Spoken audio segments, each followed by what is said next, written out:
screen.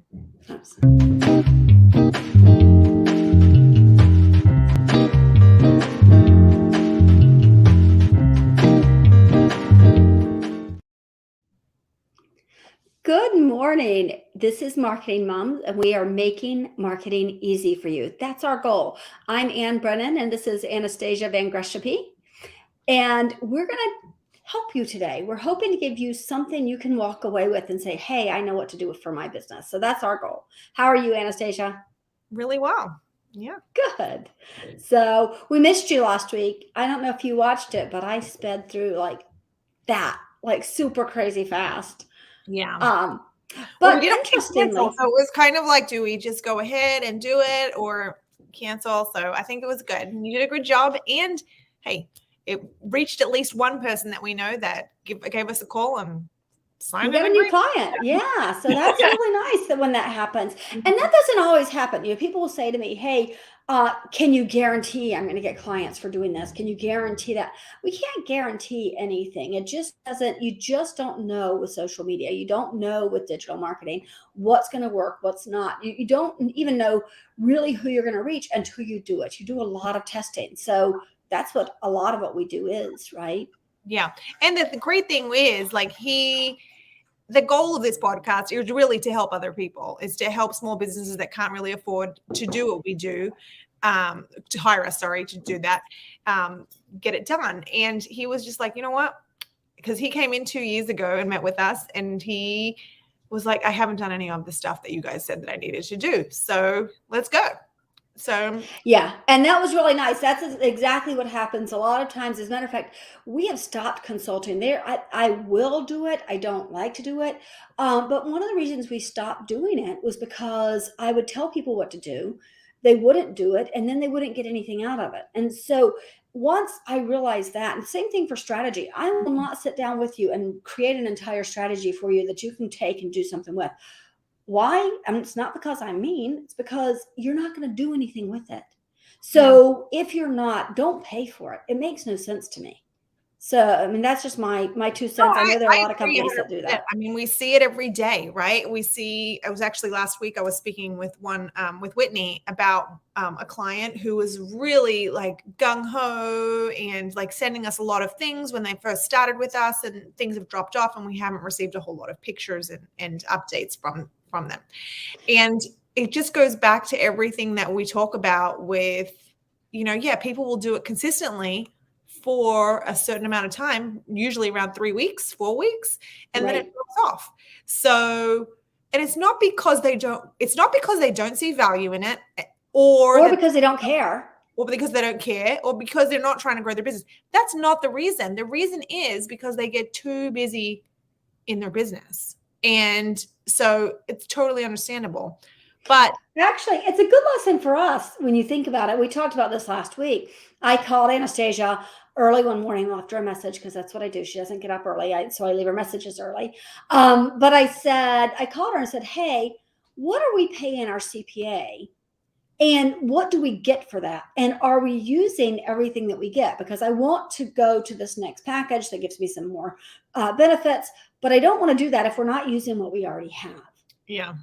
Right. And that's why people don't get things done, because they're not using what they have. Right. So we give them a strategy, they take it away, it sits in a drawer, and it's like, what did your teachers used to say about osmosis? You're not going to learn through osmosis. Your marketing's not going to happen just because you got a strategy. Mm-hmm. Yeah. So yeah. It's a good thing to have, but you have to follow through. Like, just look at everything that we talk about every week.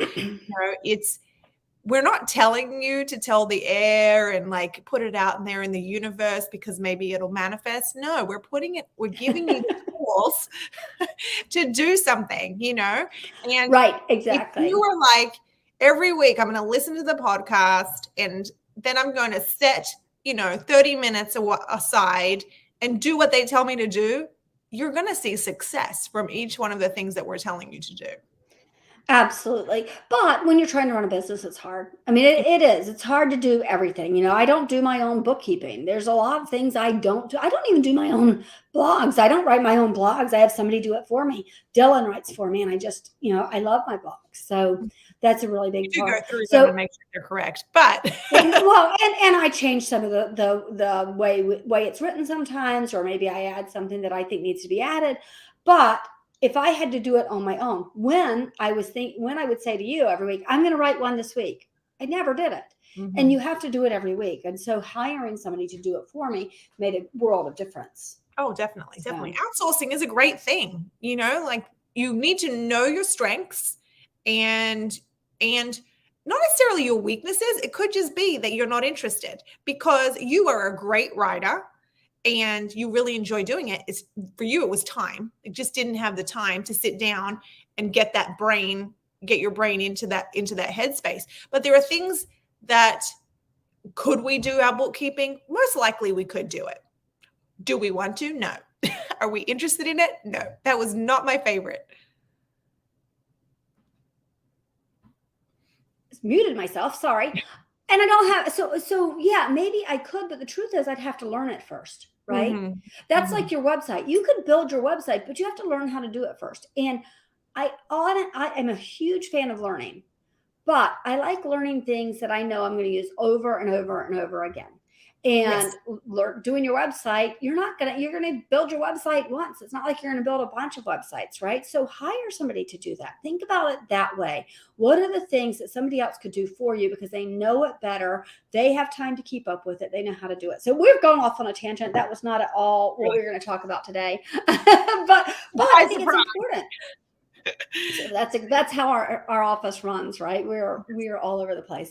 Always over a tangent. But the thing is, good things come out of it. It's our little ball juggling that I talk about all the time. Exactly. We juggle balls and then we catch one and be like, oh, okay, here we go. Exactly. All right. So now that we've caught up a little bit, let's go ahead and talk about why we're here today. Reputation management is what we're going to talk about. And I was thinking about it when we first started doing reputation management, we called it review management.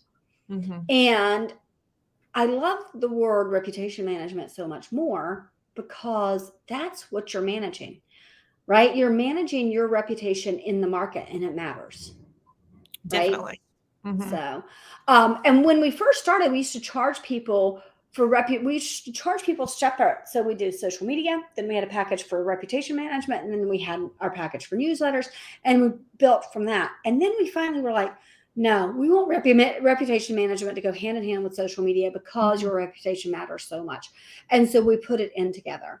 So let's talk a little bit about why you should care. Anastassia, do you remember the doctor that we were talking to? We had sent a proposal and we were talking to him about social media, and he said, I don't care what people say about me. Do you remember this? Yeah. And it's, for us, it was shocking because yes, I send my kids to school and I say, it doesn't matter what people think about you. When you're running a business, it matters. It matters a lot what people think about you, and you should be paying attention. So it goes hand in hand with what we were talking about earlier in previous episodes about you don't have a personal page because that's part of your reputation, right? So when we're talking about reputation management, we're definitely talking more about the reviews right here, but it all it all goes together. It matters. And here's the thing. A lot of people think of reviews as only what they see on their Google page or what they see as far as reviews that come through Facebook or Yelp or things like that.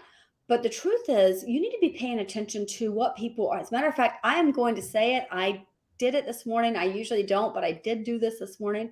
I put something on Twitter. You can go follow me on Twitter and see what I said. But I'm just going to tell you, Whole Foods, they send, I send something over. I say, I want these things delivered to my house. And each week I've thought, maybe I'm losing my mind. Maybe I'm putting this order in wrong. But I order a great big bag, 32 ounces of broccoli. And each week they've given me these little bags of broccoli, and not 2 or 3 of them to make up to 32 ounces. They just give me a little one. And I'm like, that's not a substitution. That is not equal. That is not a good substitution. So this morning I finally had enough because I ordered a case of water because Zane, takes water to school and, just different reasons that I wanted a case of water. So I ordered a case of water and they didn't have the water I asked for. Doesn't matter. They could have substituted, and they did, with 6 bottles of water, 6 little bottles of water. I'm like, that is not an equal substitution. So I put that on Twitter, and hopefully they're going to see that, and then they will manage their reputation and say, you're right. Let us look into that and fix that problem, because it keeps happening, which is why I put it out there, because I've told them through their little customer service portal and not getting any satisfaction. So thought maybe if I put it this way, it'll become a policy. Then they'll say 6 does not equal 24. No. So, yeah. So pay attention to what people are saying about you on social media, in public, and in different, where else might they say things that I'm missing here? On their podcast. Yeah. Oh, I'm sorry. We do like to stir the pot a little bit over here. Yeah, I mean, you do need to be paying attention to what people are saying about you, for sure. Yeah. And I always talk about anything negative as being an opportunity. Oh yeah. Okay? And Yeah. so, Which leads us into always answer them, right? answer them. Yes, answer So- all reviews. Yeah. So when you answer a negative one, what's the best way, do you think, to answer that? It depends on what it is, right? Like we've had some clients where it's just been 1 star and nothing. Right. And it's like, for something like that, if we're talking about like our restaurants, or actually really anybody, you could say, we appreciate you taking the time to leave a review. However, we would really like to know why you only gave us 1, so that we can take steps to make improvements or thank you for your feedback, but it would be helpful if we knew why you only gave us 1. Exactly. Well, and I like what you just said. Thank you for your feedback. Thank you for your feedback is huge, because if you start that review, if they've left you a review and said how much they hated your restaurant, and you say, thank you so much for your review, your feedback is invaluable to us, that goes a long way. And it really does help. You should also thank people who are leaving a review. Thank them for their business, and thank them if for a 5-star review. Sometimes I'll say, thank you for the 4-star review. I hope you'll come back in so we can earn that 5th star, right? And the reason we do this is because we're not necessarily responding to the person who left the review. You're almost never responding to the person that left the review, right? I mean, I'm always telling people, because we have clients that take these negative reviews. They might get a 3-star and they take it very personally, and they're like, I don't know what to do.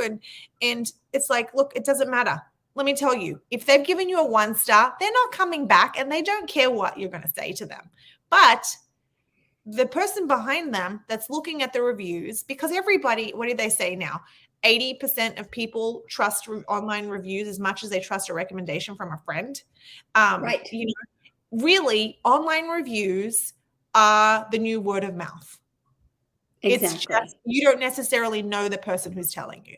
So, I mean, we go into a different town, we'll look at reviews if we're looking for a different food. I mean, my husband got burnt. We went to Nebraska and we were looking for a Mexican restaurant, and we were driving through some little town, and he was like, well, this is the one that has the best reviews. And we were like, okay, let's go. Bad idea. and my kids give him grief all the time. But what else is he going to go on? You have nothing else to go on.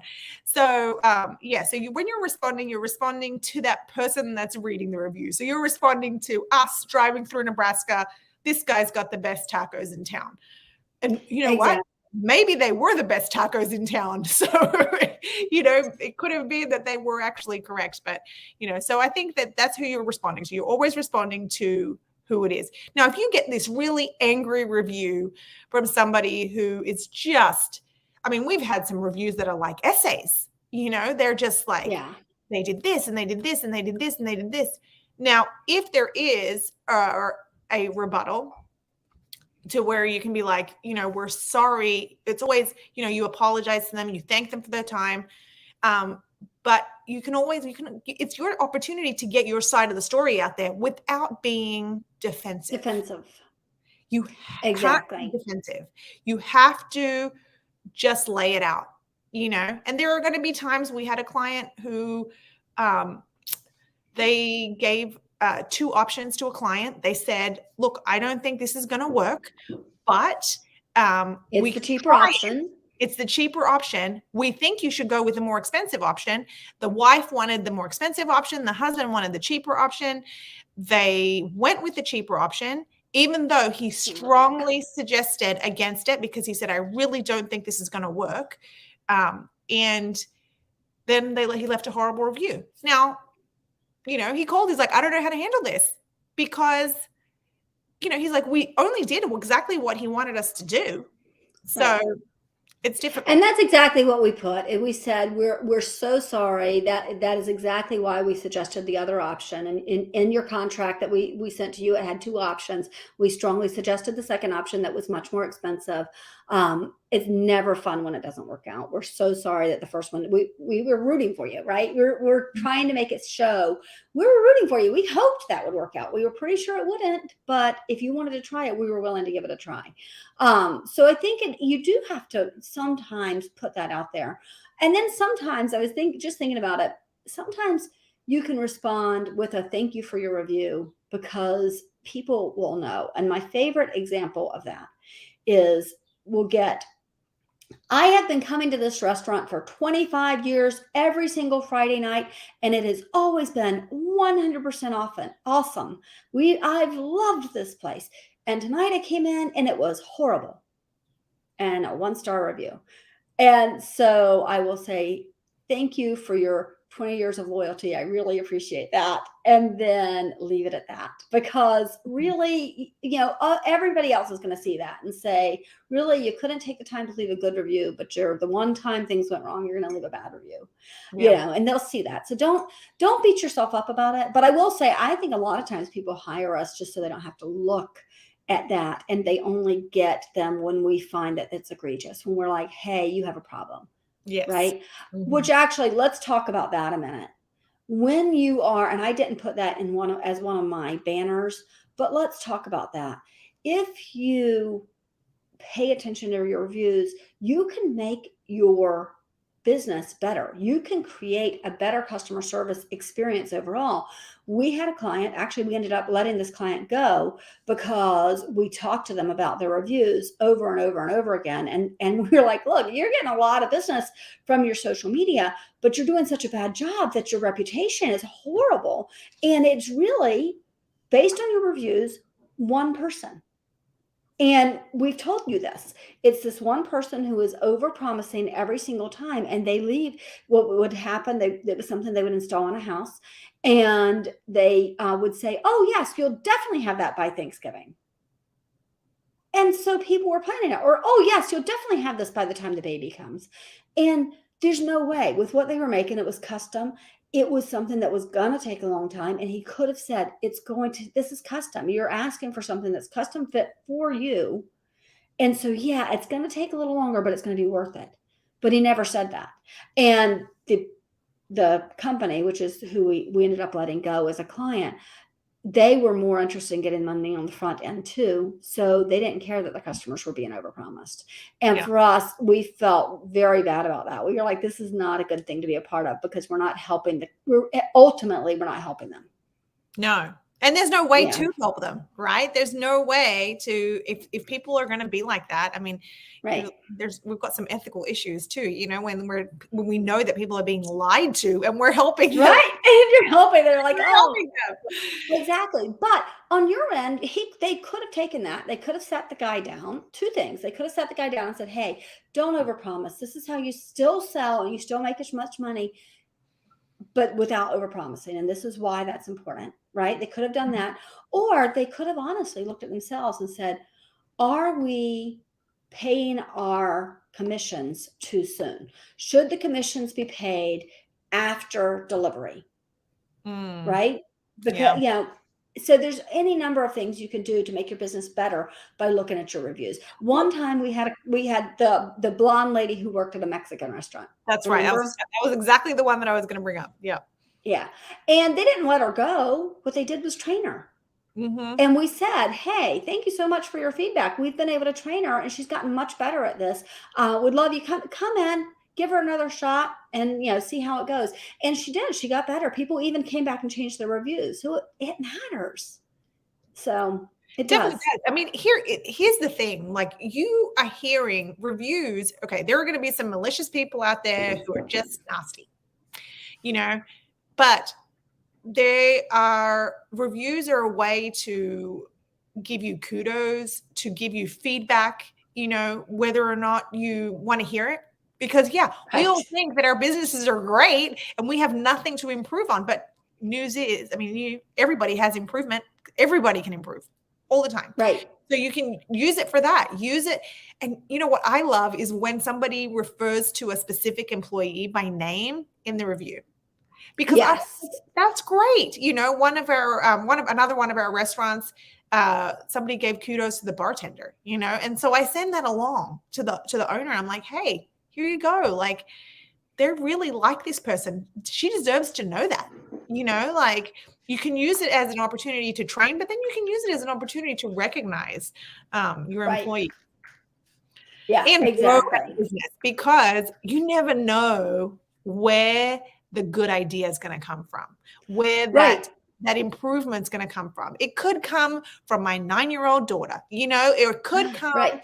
from from somebody who we're no longer working with. It's from anywhere. You need to be open and just listen. You don't have to agree with everything, but Right. just pay attention, Absolutely. or Absolutely. hire All people to right. pay attention for you. Yes, or hire people to pay attention for you. Also, repurposing your reviews. Mhm. Here's something that people leave out there. The truth is, yes, people go to Google to see how you're doing. But the truth is, when you post, we create graphics using some of the reviews, and when we post those, people will see them and they'll say, my friend told me about this restaurant.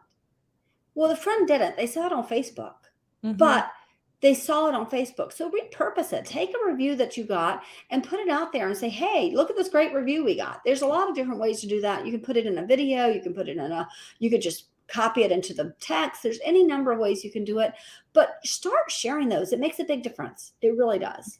It does. I mean, it gives you some content that you didn't create. It's somebody else's words. So you're not Exactly. tooting your own horn. They're tooting it for you. Exactly. You're just sharing it in a Exactly. way that Exactly. where more people will see it. And I want to say, don't be tempted to create your own. You should have reviews out there. If you're creating your own, you're putting them up there and you have no reviews, that's a problem. Yes. People will find it out. So don't create your own. Don't create your own reviews. All right.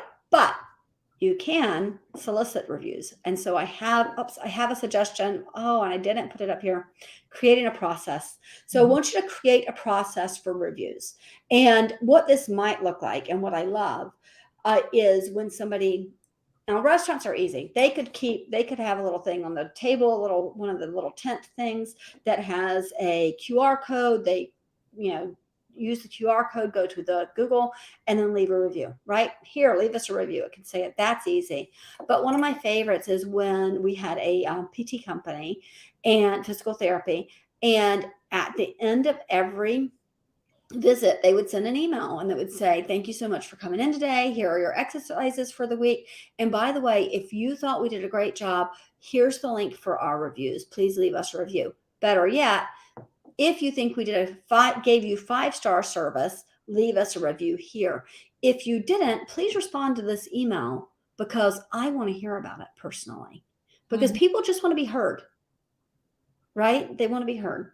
They do. And if you're giving them an opportunity, and any like bad feeling, if they've left your business or left an encounter with you not feeling great, like it's not been good, and then you send them this and it's like, oh, you give them an opportunity to air their grievances, and then it's done.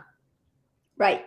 They can Right. let go of it. Exactly. They can let go of it, and if you respond in a way that makes them happy, that makes them whole, or whatever it is that they're upset about, then you could end up with somebody who not only is a repeat customer or a repeat client, but they could become evangelists for you, because they're like, you know what, Exactly. I had an issue. Not only did they resolve it, but they went that extra mile or whatever. People, if they feel Absolutely. like they're heard, then they are more likely to come back and to say good things about you. Absolutely. And I think there is a bad way, just so you know, there is a bad way to solicit reviews, and that is to blanket, right? We had somebody who we talked to, they were not our client, they were somebody else. And he said, "Oh, I just sent out 2,500 to people who I've done business with over the years, 2,500 emails, and said, leave me a review. And then I got a bunch of negative ones back." Well, yeah, because what you said was leave me a review, and people who were unhappy did. The Mhm. If they'd worded it differently, if they'd said, "Hey, first of all, kind of pick and choose. If you know somebody's unhappy, don't send them something saying, 'Hey, leave me a review.' That's stupid." But if you have somebody who has said to you two things, pick and choose. Somebody said, "Oh my God, I love it." This happens with us. It actually just happened. Force Security messaged us and said, "Oh my God, you've done such a great job. We love what you're doing for us." And I said, "Hey, Ken, can you leave me a review?" And he did. And it's a beautiful review. So ask directly when somebody tells you that. But also, when you send something else asking, make sure you always say it exactly this way. "If we gave you 5-star service, please click here to leave a review. If we did not give you the service you deserved, our owner wants to hear from you. And click here to email the owner." It will make a huge difference to your reviews. Definitely. And also, don't send them all out on one day, because Yes. then when people are looking at your reviews, it's going to be very suspicious that all of the reviews came in 16 weeks ago. Right. You know? Yes, exactly. Exactly. So these are things to think about. And when we said we don't do a consulting package. But the truth is, if you're like, "Hey, Ann, I want to pick your brain about some of these things that you've had in your podcast. I want an hour of time." We'll give you that. We would not give it to you, but we would charge you for that. Sorry for that. Because we are kind of busy, but We're a we'd business. sit down with you and help you. Yeah. And figure out, okay, you want to do some things. What are the things that are most important, right? If you're a home service company, reputation management is huge. If you're a restaurant, reputation management is huge. Reputation management is It's just huge. huge. It It is. matters. It's just huge regardless of where you are. I mean, anytime you see, look, how many times do you go on there and you see and they only have 4 reviews and they've been around for 20 years? Something's wrong. Yeah. Like, why? Why do you only have, Right. or where are you lying to me? Are you lying to me that you've been around for 20 years? Or like, I don't know. I know. It makes you nervous, It doesn't could it? be because we're in the business that we're in, that we're just like, hold on a second, I'm a little bit Yeah. more. You should have some reviews. I'm not sure that you're really, yeah, I Yeah, know. I you're feel a the same legit way. business. Like, I don't think that you're a legit business if you don't have very many reviews, but Absolutely. All right. So your actionable item this week, it's really easy. I want you to create a template. I want you to create a template for reviews, saying exactly what I just said. mm, And want you to do something with this. I want you to send it, if you have employees, I want you to send that template to each of your employees, so that when they're out, if they're out in the field, that they will then send it. Or I want you to create a process. Whatever you do, I want to make sure you have a process in place to get new reviews. And I want you to talk to your employees about this. Talk to them about, think about hairstylists, right? You got 15 hairstylists in a salon. You want them all to be doing the same thing to solicit reviews. You don't want each one doing something different. You don't want them sending people different places. You need to be able to manage where they're sending them. Hey, this week we really need reviews on Google. So when you send them out, make sure they're going to Google. Hey, this week really matters that it goes to Yelp. Or this week I really want people to leave recommendations on Facebook. You need to create the process. I want you to create the template, and I want you to create the process for how you're going to get more reviews. And then I want you to come back and tell us what you did and how it worked. and when you're creating a template, most likely, like in Gmail, that's where we live. Is there's a little area where you save the template. So you don't have to have it saved in like a Word document somewhere else and then you copy and paste it. Your email, I guarantee you, your email, if it's worth anything, has a little area where you can have your template saved. All you have to do is click on it. It autofills. You just have to put in the email address and maybe a little personal note to the person that you're writing to. So it's Absolutely. very, very easy. I use templates all the time. Yeah, it makes it because, and actually that should be a whole other thing. We should talk about templates and doing things automated, creating an automation for things. But this template in particular, I want you to do that. I think is really, really important, and definitely create a process. We're all about processes here. So, all right, I want to remind you, Mondays we do our podcast, and it's the day our blog comes out every Monday. So our blog this week is talking about getting engagement on Facebook. And it is an interesting article. I want you to go look at it. But I also was talking to Anastassia because we've noticed that engagement has gone down pretty much across the board. Facebook, Instagram, LinkedIn, it's gone down for almost all of our clients across the board. And not just our clients, we've noticed it in other people as well. So we don't know what's happening. We don't know why that's happening. But what we have noticed is that post clicks have gone up, which means people are clicking on the post to actually look at it bigger. So that's good. What can you do to draw people to click more on a post, right? If you go to the getting engagement on Facebook post, you'll see that's some tips on doing exactly that. But at the same time, you can apply most of those things on how to get people to click through to your posts. Why the post clicks don't count as engagement, I'm very confused by. But who knows? Somebody's messing around with something. Exactly. All right. I want to remind everybody, you see the subscribe to on YouTube across the bottom. You can also subscribe wherever you listen to this. So if you're listening on Apple Music, I guess that's what it is now, or Apple Podcasts, or you're listening on Google Podcasts or Spotify or wherever you're listening, please, please, please go ahead and subscribe. And oh, there we go. You're going to say it. I'll say it. Review. Leave us a review. And leave us a review. Whitney was looking at the stats and said that we've been listened to in 25 countries.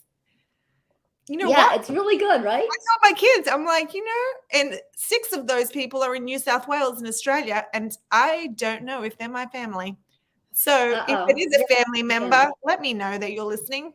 But I don't think it is, because I feel like they would have either said, hey, you did a really good job, or most likely, Aussies are kind of, we're more likely to pull the piss out of you. Like, you're more likely to make fun of somebody than you are to like give them a kudos. Like, that's the Aussie way of like, hey, you did a great job. Man, that was awful. Like, right. So I have not heard either way from my family. So I feel like it's not my family, because somebody would have said either it was terrible and they're never going to listen again, or I did a good job. So yes. So if you're listening, leave us a comment somewhere. Even, I mean, we want to review, but also leave us a comment somewhere. Let us know you're listening. Let us know what you think. We'd love to know where you are. Absolutely. All right, everybody. We hope you are doing well. We are going to have a great week. Actually, I was going to mention it. This is the top of the hour, but I have the new puppy. We are going to start doggy training in the office because she comes to the office with us sometimes, and she's not as good as she should be in the office. She wants attention the entire time.